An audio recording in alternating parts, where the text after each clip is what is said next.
I've got a very regal looking christening card for you. I've got some fun techniques that you can do, and you can use them on other cards. So if you aren't in need of, say, a christening card, you could make this into an anniversary card or a birthday card, whatever you like. So let's show you what we'll be using. I'm going to be using, out of our singles range, the Elemental stamps. You've got a swirl and a sentiment there. The background we're going to use with the Samantha die from our frames and tags. Here's your on your christening day die.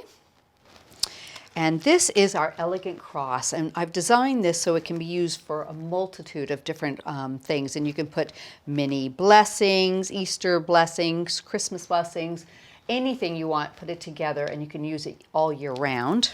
And we're going to be doing a little bit of embossing with one of our new 8x8 folders called Tulip Twist. Okay. Pop those to the side, and I think that's where we'll start, is right with the embossing. So I've got a piece of black card that is 6 1/3 by 6 3/4. I'm going to pop that inside of our Tulip Twist folder, and this is kind of a random pattern, so you don't have to worry about being particularly straight. Remove that, put that onto the base plate of the platinum, and cover it with the raspberry adapter plate.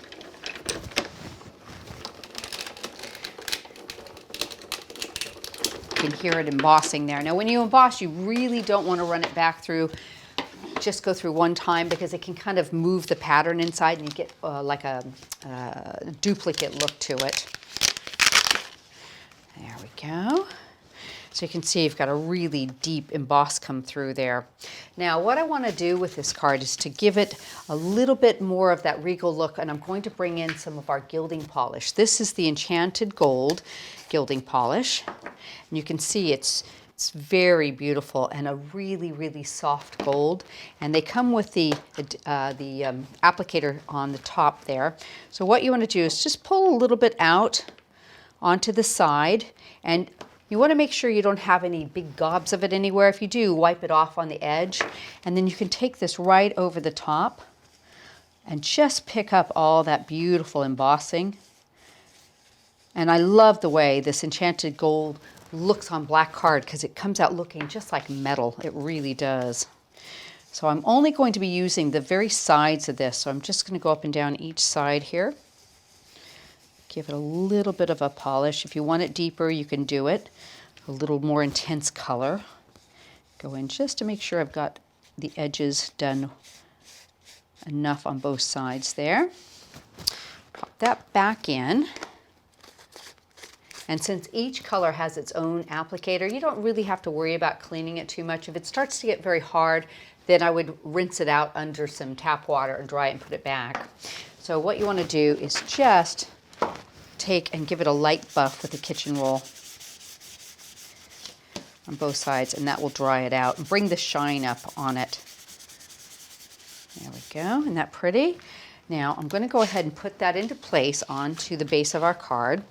I've added some mounting foam and done my usual paper piercing around the edge. I've got a white layer with the piercing, then some of our antique gold, black, and then another white. That will sit right inside of there. Okay, so we're going to move on to the next step. And I've cut a piece of coconut white card that is 3 5/8 by 6 3/4. And we're going to bring in a clear perfect medium and my elemental swirl here, and I'm just going to give it a nice little rub down with an anti-static pad. Ink this up, and since it's new, it hasn't been inked before, I'm just going to give it a really nice coating by tapping the clear perfect medium all over it. Now this is a clear embossing ink, so you probably won't see it very well until I finish with it, but we're going to stamp it all over. Just get a real nice impression there. Go back and re-ink it. There we go. Just down around the edge here. Give it a good push. There. We'll do 2 or 3 more here. right off that edge. Maybe one more up in the corner here.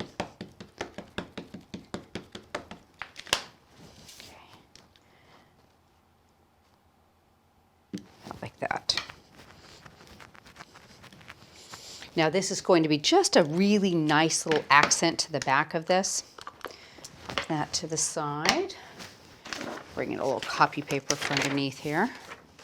And I'm going to be using some Enchanted Gold mica powder.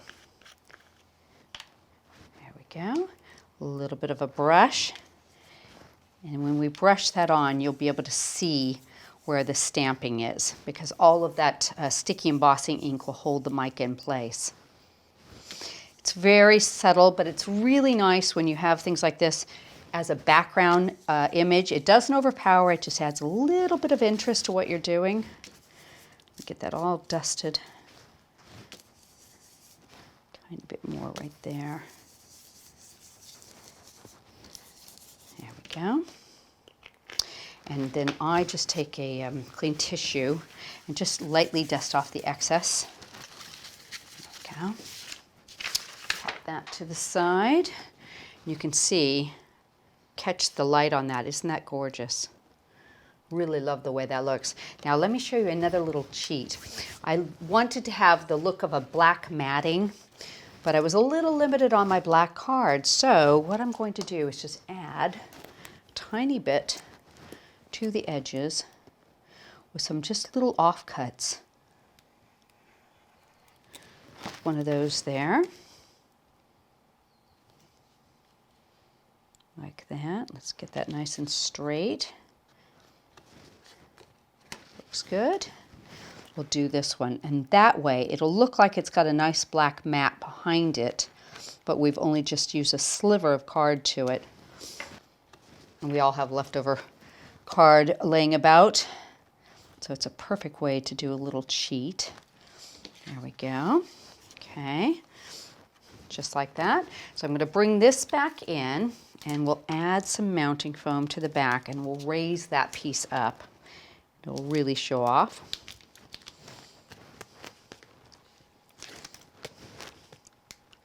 Pop that right into the center there.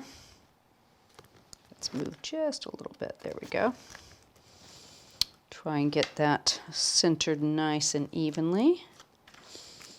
Okay, so now we're going to build up for our cross. So what I've done is I've gone ahead and cut the Samantha die in white and in black, and I've just added it offset a little bit behind it to act as a shadow. It's really pretty like that. We'll add a bit of mounting foam to raise that. And even though it is basically a square die, we're going to add it sort of in that diamond orientation there. And just a little bit as an afterthought, I decided I would add the center of the Samantha die. So I've cut it in white, and I've backed it in a little bit of the black, just because a tiny bit of that detail will show. You could also cut it directly into that, your choice. Sometimes it's nice to have something that looks like it's layered up a little bit. Okay, so the next thing I've done is I've gone ahead and cut the cross in gold, and I've done a black backing on it and added a bit of mounting foam to it. So we're going to put that into the center like this. And the die has a couple different pieces that you can use with it. And this is one of the crosses. So what I've done is I've done one in gold and one in black, and I've just nipped away this little corner here, giving you a cross that's 4 points. I've added in a black backing, a little pearl in the center, and I'm just going to pop that right into the middle there. Little added detail right in the center of that cross. It's also perfect by itself if you just want a smaller cross. And the last thing is our On Your Christening Day. It's a beautiful sentiment. Again, I've cut it in the gold. I've backed it with the black. I'm going to give it a quick spray, and then we'll add in a tiny bit of glue to some of the more strategic spots on the back here, just so we know it's going to stay down nice. There we go. That should do the trick. And we'll add that right below. So you have an absolutely gorgeous, like I said, very regal looking Christening Day card. But you can use the other colors in the same exact layout, get a beautiful similar look to it. It's your choice. I hope these have just given you a few ideas of things you can do if you need a christening card.